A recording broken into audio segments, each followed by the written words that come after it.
This is Nina's Tales, where silence speaks and broken hearts learn how to beat again. Sit and enjoy the story, and don't forget to subscribe for more stories. Bright Future Secondary School stood quietly in the middle of the city, surrounded by tall mango trees and dusty pathways worn down by years of students running late for class. Every morning the large iron gate opened wide and students poured in like a rushing river. Some ran with half-buttoned uniforms, trying to avoid punishment for lateness. Others walked slowly in groups, laughing loudly about the latest gossip. Teachers moved between classrooms with registers tucked under their arms, preparing for another day of lessons. Among the many students who walked through the gate each morning was a girl who rarely spoke to anyone. Her name was Amara Okeke, a JSS3 student known for her calm and quiet nature. She was beautiful in a simple way, always neatly dressed and always punctual.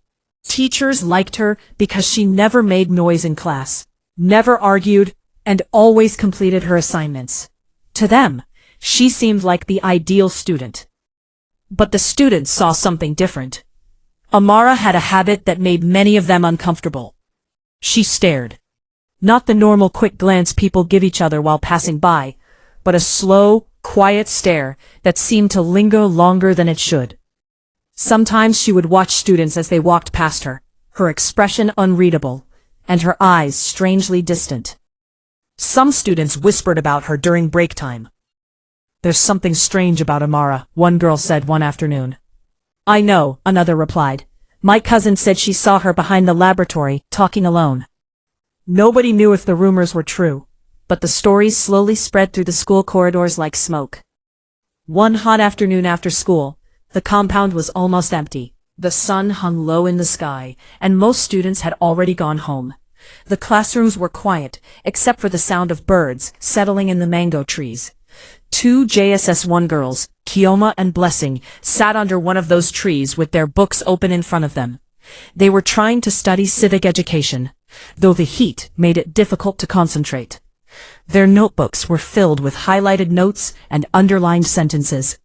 Suddenly, a shadow fell across the pages of their books. They looked up and saw Amara standing in front of them. Both girls quickly straightened up. "Good afternoon, senior," Blessing said politely. Amara smiled faintly.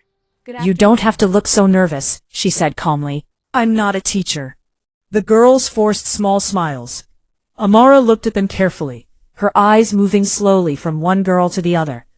"I've been watching both of you," she said. The girls exchanged confused glances. "Watching us?"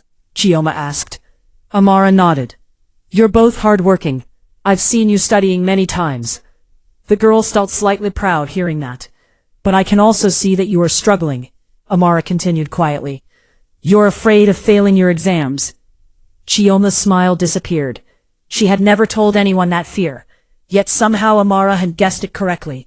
Then Amara leaned closer and lowered her voice. "Do you want power?" The girls blinked in confusion. "What kind of power?" Blessing asked slowly. Amara's eyes seemed to shine with a strange confidence. "The power to pass exams without reading all night. The power to make teachers like you. The power to never struggle in school again." The girls stared at her, unsure whether to laugh or be afraid. "That's not possible," Chioma said nervously. Amara smiled again, but this time the smile looked different. "Oh, it is possible." The air suddenly felt heavy around them. "I belong to a special group," Amara continued. "A sisterhood." Blessing felt a chill run down her spine. "What kind of sisterhood?" she asked. Amara looked around carefully to make sure no one was nearby. "We control things in this school." The girls' curiosity slowly began to grow stronger than their fear. "What do we have to do?" Chioma asked quietly. Amara straightened up. "If you want to join, meet me behind the laboratory tomorrow evening." She turned to leave, but then she paused and looked back at them. "But if you tell anyone about this conversation," she said slowly, "you will regret it." Her voice was cold, and the warning felt real. That night, Chioma could not sleep properly. Her father had warned her many times that she must do well in school.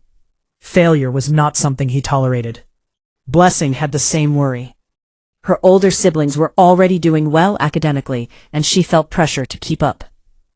The next afternoon, both girls found themselves standing behind the school laboratory. The area was quiet and rarely visited by students. Broken desks were stacked against the wall, and tall grass grew along the back fence. The girls were beginning to feel nervous when Amara suddenly appeared from behind the building. "You came," she said calmly. They nodded. Amara reached into her bag and brought out a small calabash wrapped carefully in red cloth. The moment she placed it on the ground, the wind began to blow softly through the grass. "This is the beginning of something important," Amara said. She lit a small candle beside the calabash. The flame flickered strangely. "Once you join us, you cannot leave," she warned. Blessing suddenly felt afraid. "What exactly are we joining?" she asked. Amara did not answer immediately.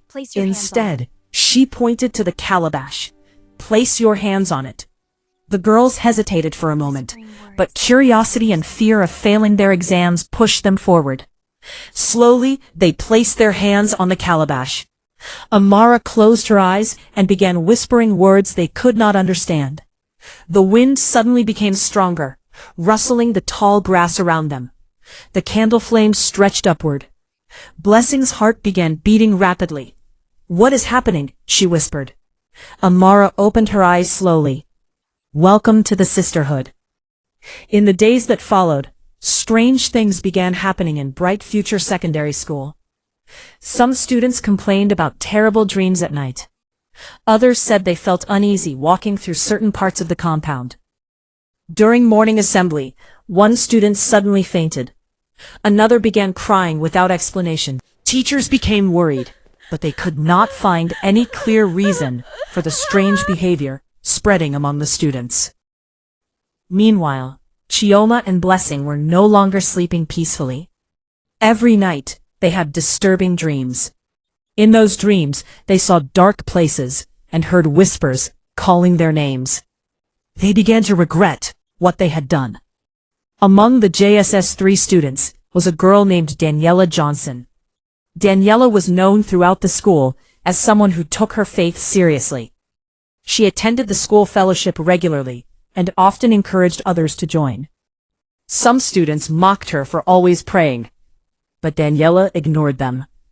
Recently, she had started feeling uncomfortable whenever Amara walked past her. She could not explain why, but something about her presence made her uneasy. One evening during fellowship prayer, Daniella knelt down and prayed more intensely than usual.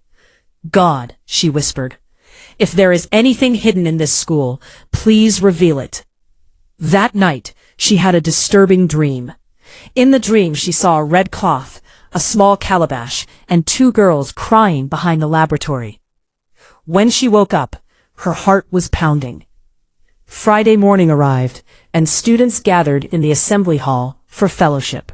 The choir stood at the front singing loudly, while students clapped and swayed to the music. Daniella stood among them, but felt restless.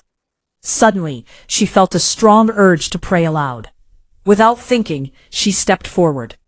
"Holy Spirit," she said with a trembling voice, "reveal the hidden darkness in this school." The hall gradually became quiet. Students turned to look at her. Then Daniella slowly raised her hand and pointed toward the back row. "Amara!" Gasps filled the room. Amara froze in her seat. Daniella continued speaking, her voice stronger now. "You initiated junior students behind the laboratory. You used a calabash wrapped in red cloth." At that moment, Chioma burst into tears. "It's true," she cried. Blessing began crying too. "She made us swear!" Teachers rushed forward immediately as the assembly hall filled with shocked whispers. The principal quickly stepped forward and demanded an explanation. The two girls, shaking with fear, explained everything that had happened behind the laboratory. Amara tried to deny it at first, but the truth had already been revealed. Students watched in stunned silence as teachers escorted Amara out of the hall. For the first time since anyone had known her, Amara no longer looked confident. Fear had replaced the calm expression she always wore. In the days that followed, the school organized counseling sessions and prayer meetings for the affected students. Teachers warned everyone about the dangers of secret groups and harmful influences. The story spread quickly throughout the school, and the students of Bright Future Secondary School learned something they would never forget. Darkness may hide for a while, but eventually, the light always reveals the truth.